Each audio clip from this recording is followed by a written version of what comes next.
ఆ కేసులలో ఆ ఎఫ్ఐఆర్ ఫైల్ అయిన దాంట్లో మా పేర్లు ఒక్కటి నా పేరు కావచ్చు, మా అక్క పేరు కావచ్చు, ఎక్కడ కూడా మా పేర్లు లేవు.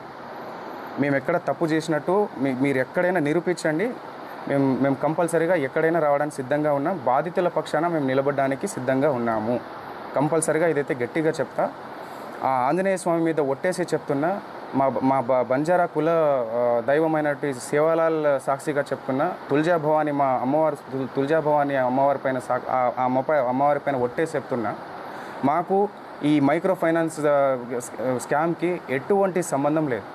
దయచేసి గమనించగలరని చెప్పేసి కోరుకుంటున్నా. అండ్ ఇంకో విషయం ఏంటంటే, బండి శివ అనే వ్యక్తి వేరు, శివ చౌహాన్ అనే వ్యక్తి వేరు. శివ చౌహాన్ నేను. ఈ బండి శివ అనే పేరుని తీసుకొచ్చి శివ చౌహాన్ అని చెప్పేసి మొత్తం ఈ ట్రోల్స్ ఎందుకు జరుగుతున్నాయో మాకు అర్థం కావట్లేదు.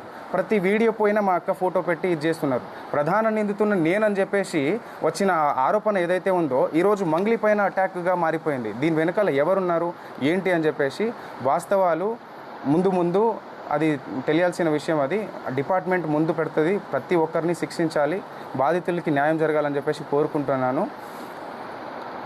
14 ఏళ్ళుగా ఒక్కొక్క మెట్టు ధర్మంగా, ఒక్కొక్క మెట్టు ప్రతి పాట ఒక శక్తిలాగా వచ్చే ఒక పాటని ఆమె ముందుకు తీసుకొస్తూ జనాల్ని అంత ఇదిగా తీసుకొస్తూ అంత ధర్మంగా ప్రతిదీ అంత ముందుకు తీసుకొస్తున్నప్పుడు అలాంటి ఒక్కొక్క మెట్టు పవిత్రంగా ఎక్కిన మెట్టుని బదనం చేయడానికి వీళ్ళు ప్రయత్నిస్తున్నారంటే ఎందుకు ఆరోగ్యంగా మాట్లాడదండి? నా ఏ తప్పు లేదు, నా తప్పు లేదని చెప్పేసి ఎందుకు చెప్పకుండా ఉంటుంది? ఆమె సైలెంట్గా ఎందుకు ఉండాలి?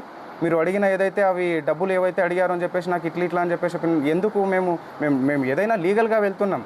ఇంతవరకు రాకుండా ఉండడానికి కారణం కూడా అదే. ఈరోజు మమ్మల్ని బదనం చేయాలన్న ఆ ఉద్దేశంతోనే మీరు ఇంత కుట్ర పన్నుతున్నారే, మీ వెనకాల ఎవరున్నారు? అవన్నీ జరగాల్సిన రీతిలో జరుగుతుంది. ఇవన్నీ మొత్తం క్లీన్ చీట్ వచ్చిన తర్వాత డిపార్ట్మెంట్ పరంగా మేము ఎలా లీగల్గా ఎవరి మీద చర్యలు తీసుకోవాలనేది కూడా తప్పకుండా తీసుకుంటాం. దీంట్లో ఎవరిని వదిలేదైతే లేదు.